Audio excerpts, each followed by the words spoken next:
એ પણ વકીલો ઘણીવાર એનો મફતમાં કેસ લડતા હોય ગરીબનો. ગાંધીજી પોતે વકીલ હતા. આજે આપણે એમને કેમ યાદ કરીએ છીએ? એમની જોડે જ્યારે કોઈ કેસ આવે ત્યારે સામેવાળાને પૂછી લે કે મારી ઓફિસની અંદર ગુપ્ત વાત કહી દે કે ખરેખર તે ગુનો કર્યો છે કે નથી કર્યો. અને પોતે વકીલ આગળ તો પેટ ખોલીને વાત કરવી જ પડે.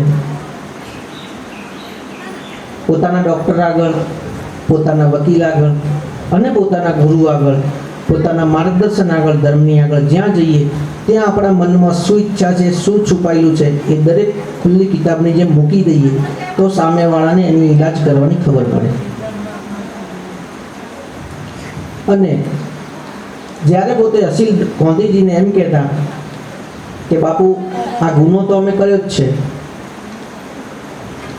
પણ બાપુ હવે એમાંથી છૂટવું છે, ત્યારે ગાંધીજી એમ જ કહેતા કે ગુનો કર્યો છે, તે આ કર્યું છે, તો નીતિ આધારિત, ધર્મશાસ્ત્ર આધારિત તે જે ગુનો કર્યો છે એની સજા તારે ભોગવવી પડશે, તો જ તું એમાંથી છૂટીશ. કારણ કે કર્મનો સિદ્ધાંત ત્યાં સમજાવતા. એ પોતે ભક્તિમય હતા. અને એટલે પોતાનો જે અસીલ હોય એને કહેતા તું અહીંયા લખી દે મેં આ ખૂન કર્યું છે, મેં આટલું પાપ કર્યું છે, મેં આ કર્યું છે, તું કબૂલી લે. હવે મારી ફરજ એ છે કે તને કોર્ટમાં રજૂ કરીને ઓછામાં ઓછી સજા તને થાય એ રીતે હું તને છોડાવી લઈશ. બાકી તું એમ કહેતો હોય કે મેં ચોરી કરી છે, મેં ખૂન કર્યું છે, મેં મોટો ગુનો કર્યો છે અને તમે મને નિર્દોષ છોડાવી દો, તો એ ગાંધીજી એના માટે ના પાડતા કે એવા લોકોનો કેસ લડતો નથી. ધર્મના માર્ગે પણ આપણે જીવનની અંદર જે જે વસ્તુઓ કરી છે, જે પણ ખરું ખોટું કર્યું હોય એ પણ ધર્મના માર્ગે રોજ પ્રભુ જોડે આપણે માફી માગવી જોઈએ. પ્રાયશ્ચિત કહેવાય. અને સાચી રીતે સાચા ગુરુના માર્ગદર્શન તમે પ્રાયશ્ચિત માગો, ભગવાનની જોડે તમારા જે ગુના છે કબૂલ કરો છો. રંગુલીમાલ હોય, વાલિયો લૂંટારો હોય, જેસલ જાડેજો હોય, પરમાત્મા એને પોતાના શરણે લે જ છે. કારણ કે છેવટે પરમાત્મા પરમ કૃપાળુ છે અને દયાળુ છે. પરમાત્માની દયા જે છે એની તો કોઈ વાત થાય એમ નથી. એ કીડીને જો કણ પૂરી શકતા હોય તો દરેક જીવાત્માનું રજે રજની ખબર રાખે છે, ક્ષણે ક્ષણની ખબર રાખે છે, પગલે પગલે કયો જીવાત્મા શું કરે છે, શું વિચારે છે એની એ ખબર રાખે છે. આપણી આંખો એ પરમાત્માના કેમેરા છે. આપણા હૃદયની અંદર જે ધબકારા લે છે, જે જીવાત્મા અંદર છે, જેનાથી હું તમે બોલીએ છીએ, ચાલીએ છીએ, એ પરમાત્માનું સિમ કાર્ડ છે. એના દ્વારા કયો મોબાઈલ લઈને કયો માણસ ક્યાં ફરે છે એ ગુનેગારોને પકડવા જેમ પોલીસ પોતે ખબર રાખે છે, એમ આ વર્ષોથી એક શોધ થયેલી છે કે જ્યારે એનો સમય આવે ને એને જ્યારે 100 વર્ષ પૂરા થાય ને એના કર્મ ભોગવવાનો સમય આવે ત્યારે એના કાર્ડની અંદર એને કોની સાથે વાત કરી, ક્યાં વોટ્સએપ કર્યા, કઈ કઈ વાત કરી, બધી જ ડિટેલ ત્યાં ખુલી જાય. અને જેમ આપણે આધુનિક યુગની અંદર ગુનેગારને પકડી પરમાત્મા સાથે ભાઈ તું મારા આ સંસારની અંદર તને મોકલ્યો હતો, તે કેટલું સારું કર્યું, કેટલું ખરાબ કર્યું. અને એ બધાની સાથે સાથે જીવનની અંદર સંતો આપણને કહે છે કે તમે પણ જે જીવો છો એની અંદર જીવનની જે વાતો છે એની અંદર તમે સરવાળા બાદબાકી પણ કરતા રહેજો. સાથે સાથે ડગલે પગલે પ્રભુને યાદ પણ કરજો. કારણ જે પ્રભુને ભજે છે એની કોઈ જ કાર્ય ક્યાંય અટકતું નથી. અને એટલે ભક્ત પ્રેમરદાસ પોતે કહે છે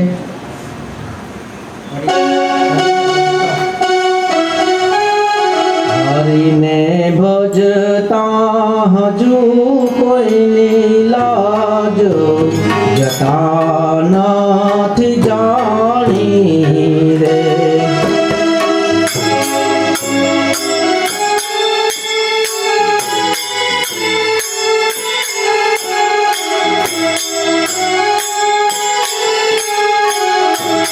હરિને ભજતા હજુ કોઈની લાજ જતા નથી જાણી રે.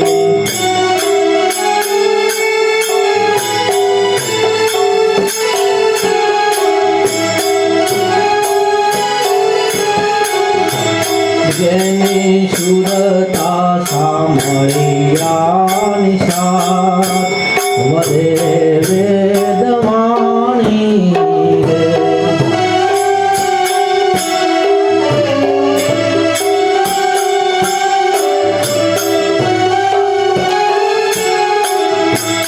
હરિને ભજતા હજુ કોઈની લાજ જતા નથી જાણી રે.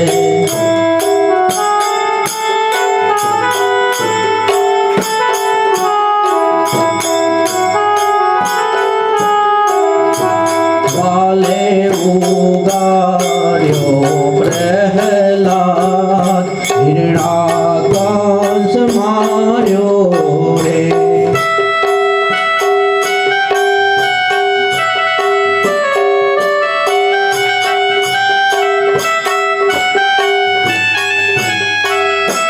વિભીષણને આપ્યું રાજ રાવણ સંહાર્યો રે.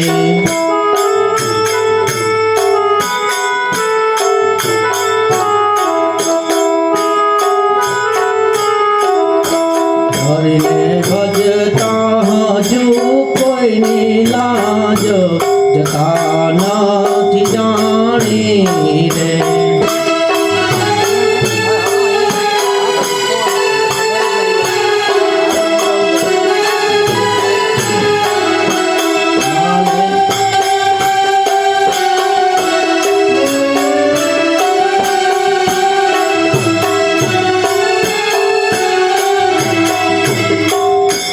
વાલે નરસિંહ મહેતાને હાથો હાથ આપ્યો રે.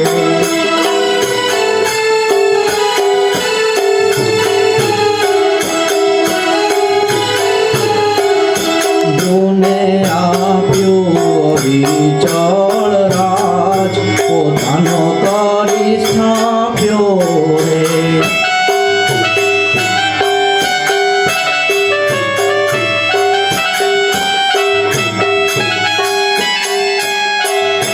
હરિને ભજતા હજુ કોઈની લાજ જતા નથી જાણી રે.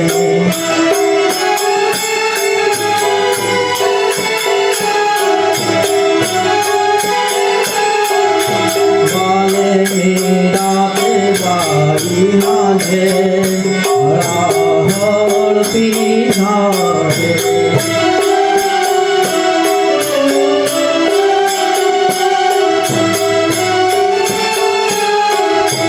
પાંચાલીના પૂર્યાજી પાંડવ ધામ કીધા રે.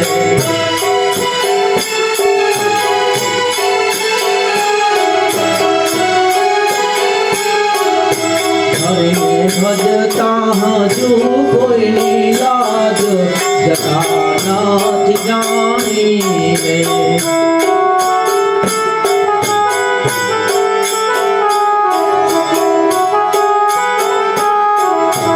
આવો હરિ ભજવાનો લાવો ભજન સૌ કરજો રે.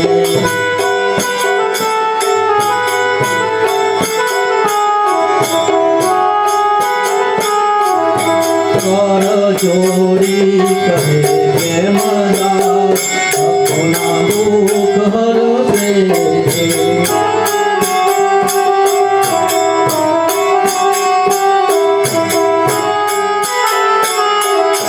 હરિને ભજતા હજુ કોઈની લાજ જતા નથી જાણી રે.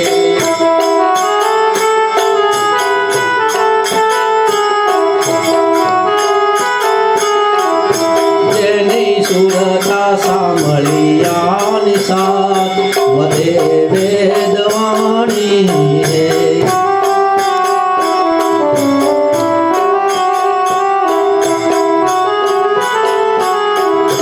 હરિને ભજતા હજુ કોઈની લાજ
परम कृपाळु परमेश्वर भगवान की।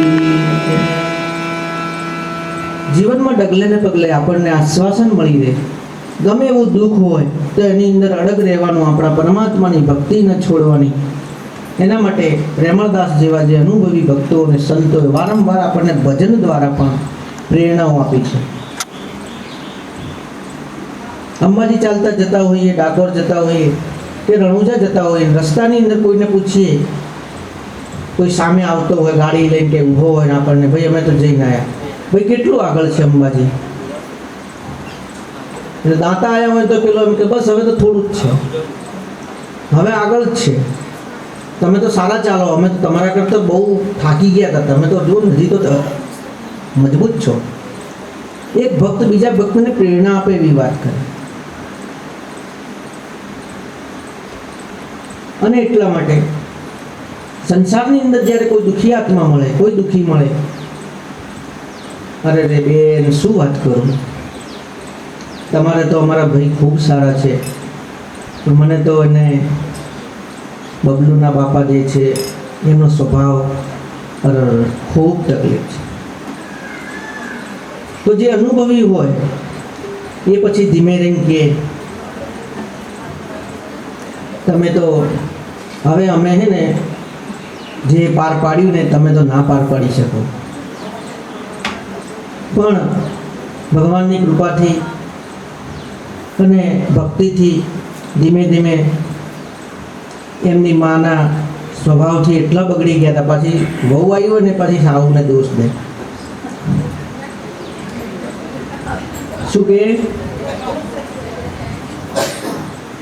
એમની માએ એમને એવા રવાડે ચડાયેલા ને એટલા લાડ પ્રેમ કર્યા ને કે તમારા ભાઈ તો અમારા ભાઈ તો ઘણા સારા, તમારા ભાઈ તો એવા હતા ને કોઈ હું પાર પાડું, મારા સિવાય બીજી કોઈ સહન ના કરી શકે, એમ એકબીજા સાથે વાત કરી અને પછી ધીમે ધીમે ને ઢાળે પાડે કે જો ભાઈ નવો નવો સંસાર છે, હજી એમને સમજણ નથી, હજી એમને જવાબદારીઓ નથી, હજી એમને બાપા બધું પૂરું કરતા હોય, હજી બાએ બધી જવાબદારી ચલાવી છે ત્યાં સુધી એમને આવું રહેવાનું।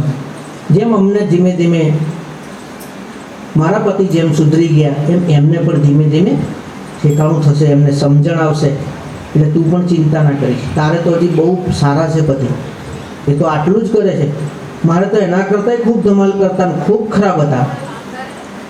એટલે પેલી જે નવી દુઃખી થયેલી બેન છે એને અંદરથી શું થાય કે હા હા આ ગરડા વડીલને તો એમના જીવનમાં આટલી તકલીફો આવી, ઓહો, અને આજે દાદો થઈને ધોળી મૂછોવાળો ડોહો બેઠો છે આટલો ખરાબ હતો એવું લાગે।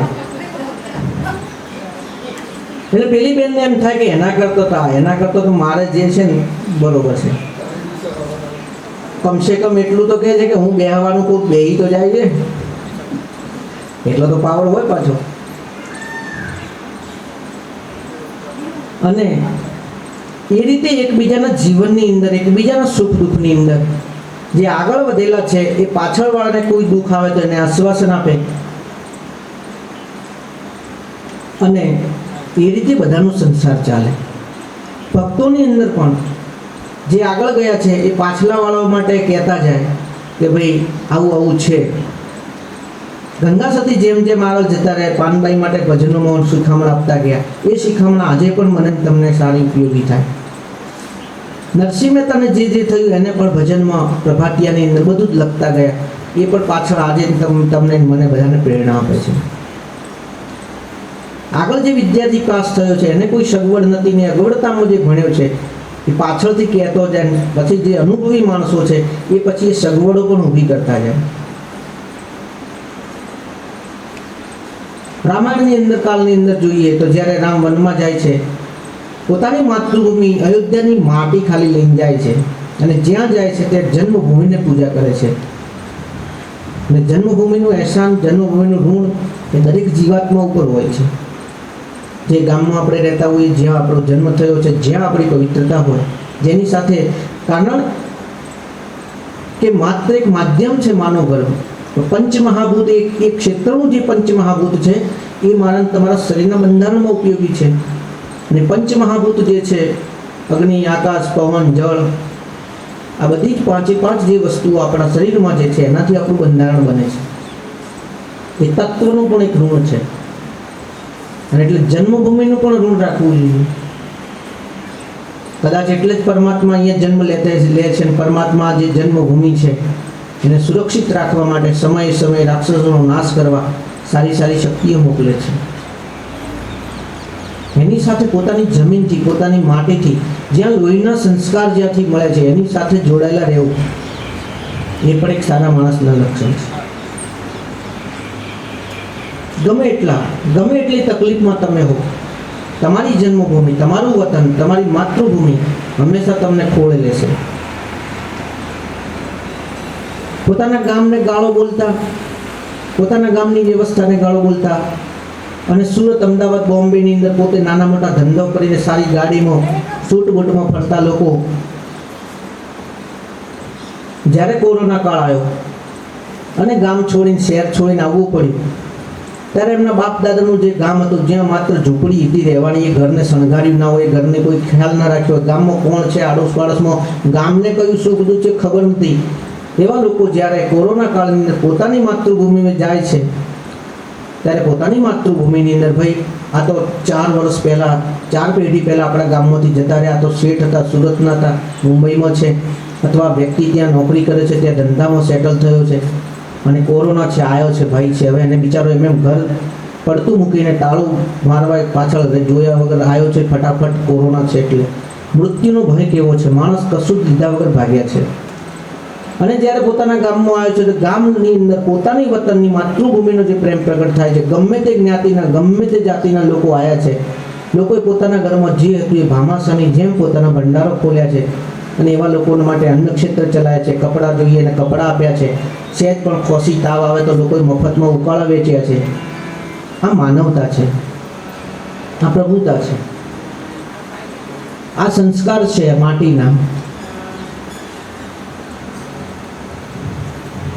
બાકી એના જ લોકો ભાગ્યા હોય અને ત્યાં જેમ કે અમારું ગામ તો એટલું પછાત છે ને, અમારા ગામમાં તો આમ છે ને, અમારા ગામમાં તો આમ છે.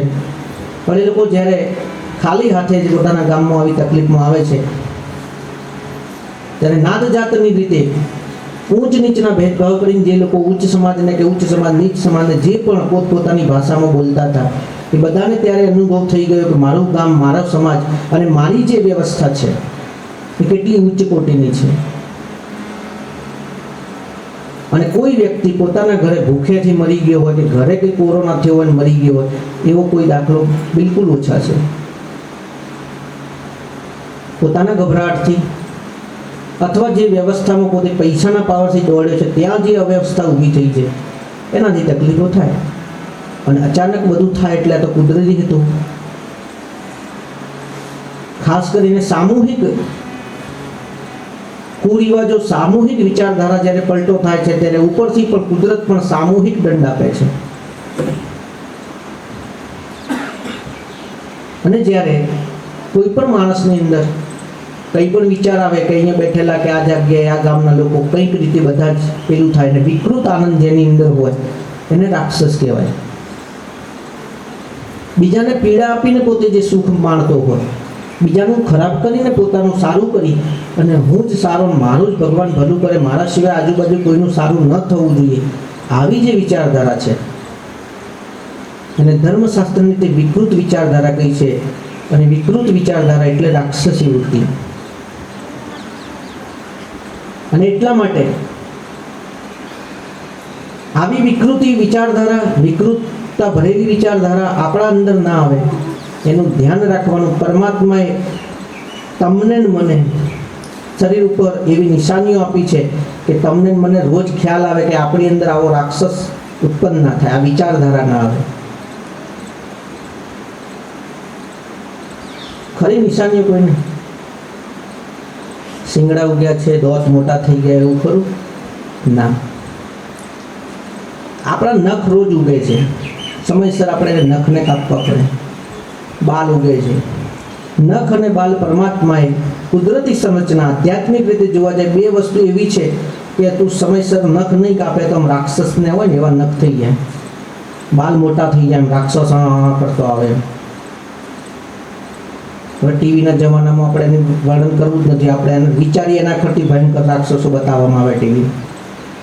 એટલે આ બે વસ્તુઓ સતત નખ કાપવા, બાલ વ્યવસ્થિત રાખવા, આ બધુંનું શું પ્રયોજન? કે આપણે પણ સતત ધ્યાન રાખીએ, નખ અને બાલ વ્યવસ્થિત કરીએ છીએ, સ્વચ્છતા તો ખરી જ, જોડે જોડે આધ્યાત્મિક રીતે ચિંતન કરવાનું છે કે નખ તો ભલે ઉગતા એને તો હું કાપી લઈશ, પણ નખ અને આ જે રાક્ષસી વૃત્તિ છે મારા જીવનની અંદર ઉગવી ના જોઈએ. ખરાબ વિચાર આવ્યો, કોઈનું ખોટું કરવાનો વિચાર આવ્યો, સોચ પડે તો ભગવાનને માફી માગી લેવાની. દરેકની પ્રકૃતિ છે, દરેકને પરમાત્માએ પોતપોતાની રીતે ગોઠવ્યા છે. માત્ર દ્રષ્ટિ રાખો, દયાળુતા રહો, એ ધર્મ શીખવે છે. ભગવાને દુનિયાની અંદર વાઘ બનાવ્યા છે તો વાઘનું પણ ટૂંકું આયુષ્ય હોય. કૂતરા બનાવ્યા છે તો કૂતરા માટે ઉપર કંઈક એને કંટ્રોલ કરવા, એનો વ્યવસ્થાપન કરવા માટે બીજા જીવો હોય. ઝેરી વીંછુઓ વગેરે બનાવે છે, એનો શિકાર કરવા માટે સાપને કામ સોંપ્યું છે. એકબીજાનું ચક્ર એકબીજા સાથે જોડાયેલું છે. એમને એમની પ્રકૃતિ, એમને જવાબદારી છે કે તમારે આ વસ્તુનો જ ખોરાક કરવાનો. શાકાહારીઓને કહ્યું તમારે આ જ ખોરાક કરવાનો. પશુઓને, ગાય જેવા દુધાળા પ્રાણીઓને કહ્યું કે તમારે ઘાસ જ ખાવાનું. એની પ્રકૃતિ નહીં છોડી શકે. એટલે એ બધામાં આપણે પડવાનું હતું. પરમાત્માના જે નાટકની અંદર, ફિલ્મની અંદર જે વ્યવસ્થાઓ છે, અને આપણી શું વ્યવસ્થા, તો આપણે આપણા ઘરની રક્ષા કરીએ, આપણા શરીરની રક્ષા કરીએ, એમ પણ આપણે આપણા ધર્મ અને આપણી સંસ્કૃતિની પણ રક્ષા કરવાની. અગાઉ કહ્યું એમ, જો અહિંસા અને આ જ હોત તો કૃષ્ણ ભગવાન અર્જુનને કહી દો કે બેસી જા, પીપળાના ઝાડ નીચે જા, આટલી તપ, આટલી માળા કર, આ સંસારમાં કશું જ નથી. હવે લે, હું વસ્ત્ર આપું, તું પહેરી લે અને બાવો બની જા. પણ એવું પણ નથી કહ્યું. તમને જે ક્ષેત્રમાં જ્યાં કામ સોંપ્યું છે, ગાય ઘાસ ખાવાનું છોડી દે તો ઉત્તમ દૂધ કેવી રીતે આપી શકે?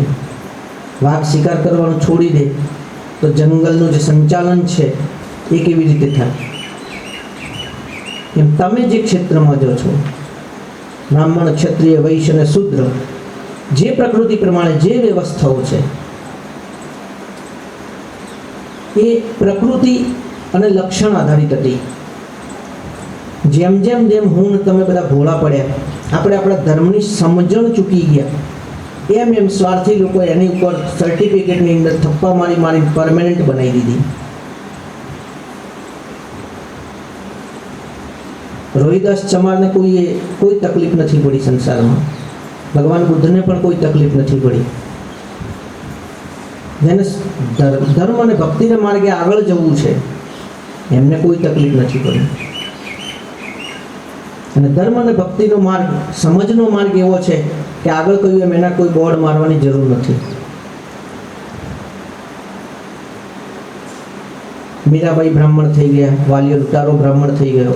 જ્યાં બ્રહ્મત્વ, બ્રહ્મ એટલે પરમાત્મા, પરમાત્માને માર્ગે જે ચાલે છે, જેને બ્રહ્મ પામવાની જિજ્ઞાસા છે, એ દરેક બ્રાહ્મણ છે. એ આપણે શરૂઆતની અંદર કહી ચૂક્યા. છાત્રત્વ એક સંસ્કૃતિ છે, બ્રાહ્મણત્વ એક સંસ્કૃતિ છે, એક વિચારધારા છે. વૈશ્યત્વ એટલે વૈશ્ય વૃત્તિ, વેપાર વગેરે કરી અને બીજા સમાજને ભરણ પોષણ કરવું, દાન દક્ષિણાઓ આપવી, સંચાલનમાં મદદ કરવી.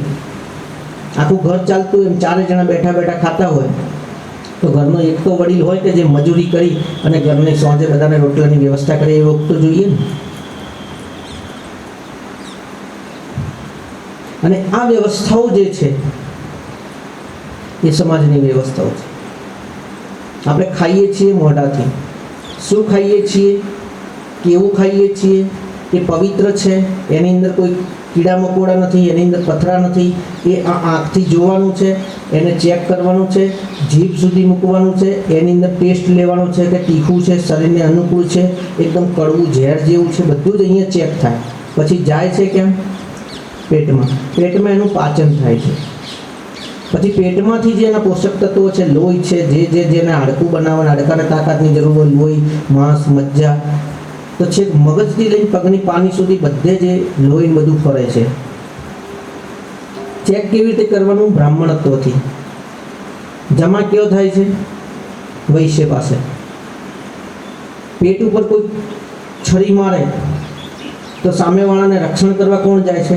બે હાથ ભેગા થઈને સામેવાળા નાક ઉપર ઠૂસો મારશે, એની છરી પકડશે, બૂમો પાડશે, મોઢું પણ બૂમો પાડશે, મને મારી નાખ્યો, બચાવો બચાવો. આ બધું થાય છે. બ્રાહ્મણત્વ પણ એમાં મદદ કરે છે, ક્ષત્રિયની રક્ષા માટે કરે છે. અને છેવટે એમ લાગે કે બહુ ધમાલ છે અને આપણે સામેવાળાની જોડે મોટી તલવાર છે અને હવે આપણી જોડે ભાગવાનો સમય છે, તો આપણું શુદ્રત્વ, આપણો જે પગ છે એ દોડશે કે ભાગો ભાઈ. આ તો કોઈ ગાય અથવા આટલા લડાતા હોય તો કેવા ભાગીએ? ખબર છે કે ત્યાં લડવાથી કોઈ આપણો મતલબ નથી. આખું શરીર એક સાથે તંત્ર કામે લાગે છે. બ્રાહ્મણ, ક્ષત્રિય, વૈશ્ય અને શુદ્ર બધા જ કામે લાગે છે. ભાઈ આ તો આખા શરીર ઉપર હુમલો થયો, આખું શરીર મરી જશે, આપણું અસ્તિત્વ જ નહીં રહે, એકેનું નહીં રહે. અને અહીંથી જીવ જતો રહ્યો તો પછી પગ ગમે એટલા મજબૂત હોય, શું કરવાના? સોનાના કડા પહેર્યા હોય તો જીવ જતો રહે તો પછી આ બધા ક્ષત્રિયો જે છે, ભલે એમના રાજ રજવાડા મોટા હોય, આપણે શું કામના? જીવ જતો રહે પછી બ્રાહ્મણો ખાલી બુદ્ધિ કરીને કે અમે તો આટલા વિદ્વાન, આટલા મોટા, અમે સમાજને ના શીખવાડીને અમારા સમાજનું જ કલ્યાણ કરીએ, તો પછી બુદ્ધિને પર એ બધું શું કામનું? સારી વિદ્યા, સારી બુદ્ધિ બીજાને આપવી. બ્રાહ્મણ તો રાવણ પણ હતો, પોતાની વિદ્યા, પોતાની શક્તિ, પોતાના સમાજને રાક્ષસી વૃત્તિમાં જ રહેવા દીધો, પોતે જ પોતાના કલ્યાણ માટે મારો જ મહેલ, મારી જોડે જ બધા નવગ્રહો પાણી ભરે, હું જ શિવની ભક્તિ કરું અને સીતા મારી જોડે જ હોવા જોઈએ. આ બધું જે કરીને જે વ્યક્તિ કરે છે એ રાવણ છે. પોતાની જોડે સારી બુદ્ધિ છે તો બીજાને આપવી જ જોઈએ. એમ પોતાની ભક્તિનું માર્ગદર્શન હોય તો બીજાને આપવું જ જોઈએ. અને આ એક વ્યવસ્થા છે. આ વ્યવસ્થા જ્યાં નથી એ દેશોની અંદર તાજી ઘટનાઓ આપણે જોઈએ છીએ કે જેમ સિદ્ધપુરના મેળામાં લોકો બસની બારીમાંથી કૂદી કૂદીને પડે, વિમાનમાં લોકો પડવા માંડે. આખો દેશ અલગ આપી દઈએ, આખી વ્યવસ્થા અલગ આપીએ તો એ બોમ્બ બનાવવાના, બોમ્બ ફોડવાના, બંદૂકો લઈને નાના નાના છોકરાઓને તાલીમ આપી દે, બંદૂક લઈને મારી દો સામેવાળાને. હવે એ વિચારધારા જે જગ્યાએ હોય ત્યાં વ્યવસ્થા, ધર્મ વ્યવસ્થા, સમાજ વ્યવસ્થા કશું જ ના હોય. અને એટલે જ આપણે રોજ ઉઠીને સૂર્યનારાયણને જળ ચડાવવાના, આપણા ઋષિમુનિઓને યાદ કરવાના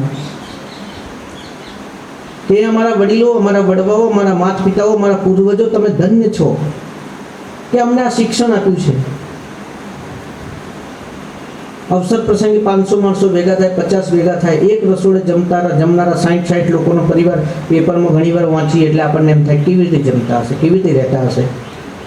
અહીંયા 2-3 દેરાણી જેઠાણી ભેગી થાય ને એટલે મોટીને તરત જુદું થવું પડે, અથવા નાની ખટરાક કરે, મોટી થાય, સાસુ સસરા કંટાળી જાય, ભાઈ હવે આને જુદા કરો. સમજણ વગરની વાતો. ત્યારે આવું થાય. તો દેશની અંદર, સમાજની અંદર વ્યવસ્થાઓ શું છે, એકબીજાની સાથે સંલગ્ન કેવી રીતે રહેવું, એકબીજાની ઉપર આધારિત કેવી રીતે રહેવું, એ બધી જે સમજણો છે, છતાંય શાંતિથી કરોડો લોકો શાંતિથી જીવી શકે, કોઈને પણ ભૂખે મરે નહીં, કોઈ મારવા ના દે અને શાંતિથી જીવે, એ એક રાષ્ટ્રની વ્યવસ્થા છે, એક સંસ્કૃતિ છે. એટલે તો આને દૈવી સંસ્કૃતિ કહી છે. આપણા દેશની સનાતન સંસ્કૃતિને ભગવાનની સંસ્કૃતિ કહી છે. વસુધૈવ કુટુંબકમ. સવારે ઉઠીએ એટલે જેનાથી આપણે કંઈ લેવા દેવા નથી, એવા કબૂતરા માટે આટલા વાટકીમાં દાણા નાખી આવીએ. ખબર છે કે શુદ્ધ શાકાહારી જીવ છે, એ જેવી વસ્તુ ખાશે નહીં અને આપણે નહીં આલીએ તો એ ભૂખે મરી જશે. બાકી બીજા પક્ષીઓ માટે તો બધું છે જ વ્યવસ્થા કે એને કદાચ એક વખત દાણા ન મળે તો એ બીજી કંઈ ઈયળને કે જીવજંતુને પકડીને પેટ ભરી શકે. એક ભોળું પારેવું એવું છે કે જે કોઈ ખેતરમાં ડોંડા હોય તો એના ઉપર પણ ચાંચ મારીને દાણો લેવાની એની આવડત નથી, એટલે જે આપણે દાણા નાખીએ એમાં કબૂતર જમે છે. કેવી નાનકડી વ્યવસ્થા. અગાઉ કહ્યું એમ કેવી નાનકડી વ્યવસ્થા. દરેક જગ્યાએ સવારે ઉઠીને ટોપલાવાળી આવે, ફળ લઈને આવે, શાકભાજી લઈને આવે. ગામે ગામ ગૌચરો હતા, ગામે ગામની પોતાની ગાયો હતી. ગાયની ચરણ રજ ઉડતી હોય એવા સમયે ભાગ્યશાળી માણસોને ત્યાં વિવાહનું મુહૂર્ત લેવામાં, કોઈ લગ્નના ગોરજ ટાઈમનો લગ્ન લેવામાં આવે. અત્યારે ગૌચરો જ ખલાસ થઈ ગયા, ગૌચરો નથી આપણી જોડે. પરિણામે ગાયો જ્યાં ત્યાં જે તે વસ્તુ ખાય છે.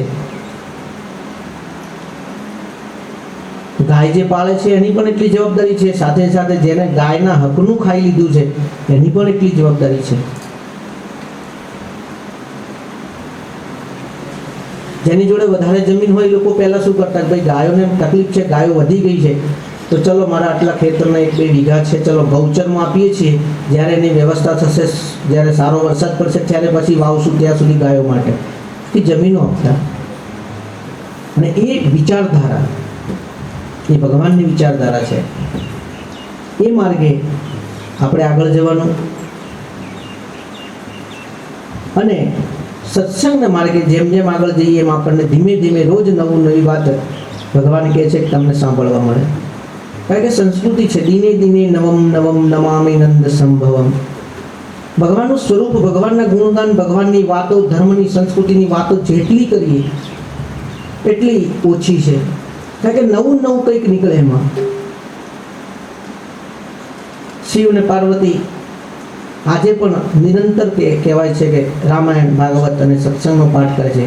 રામની અનંત વાતો આજે પણ શિવજી પોતે પાર્વતીને કહે છે, એવું ધર્મશાસ્ત્રનો પ્રમાણો છે. તો એવી તો કેવી રામાયણ હશે કે રોજે રોજ પાર્વતી સાંભળતા હશે અને શિવજી એમને કથા કહેતા હશે. એક એક શબ્દ ઉપર, એક એક ડગલે ને પગલે રામના જીવનની બધી જે વાતો છે,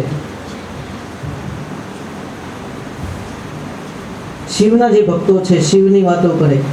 પરમાત્માનું તત્વ, પરમ તત્વ જે છે, એને જેને પામ્યું છે, જે એની નજીક છે, એનું વર્ણન નથી કરી શકતો. પરણ્યાનો આનંદ, 2 સખી ભેગી થાય તો કોઈ એને એકબીજાને વ્યક્ત ના કરી શકે કે હું પરણી એટલે આટલો આનંદ હતો, તું પરણી એટલે તાર તો ડીજે હતું, મારે તો સાદા ઢોલ ને નકલી કોસાની થાળી ઉપર હતું, અમે તો નાચતા હતા, અંધારું હતું, તમારા વખત તો લાઈટ છે. એ બધું ગૌણ છે. પરણ્યા એ મહત્વનું છે. અને પતિ મળ્યો, સારો પતિ મળ્યો, માતા પિતાએ સરસ રીતે લગ્ન કરાવી આપ્યા, એ જે આનંદ છે દરેકનો અલગ અલગ હોય, દરેકની એ ખુશી અલગ હોય. પરમાત્માને જે પામે એને દરેક ખુશી મળે. શિવ પાર્વતીના વિવાહ જે છે, તે શિવ પાર્વતીના વિવાહની જે કથા જેને સાંભળી છે, પરમાત્મા કહે છે એના જીવનના દરેક દુઃખ દર્દ હું દૂર કરીશ.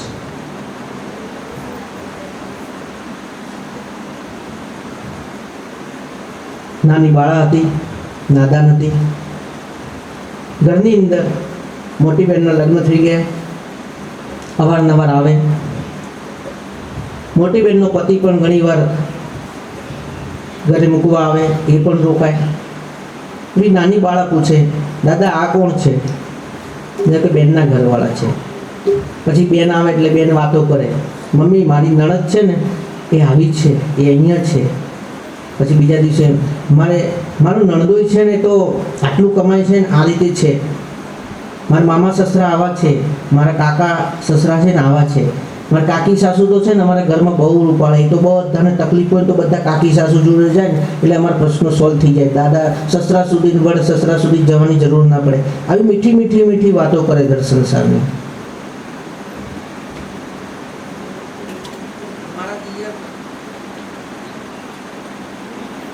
કઈ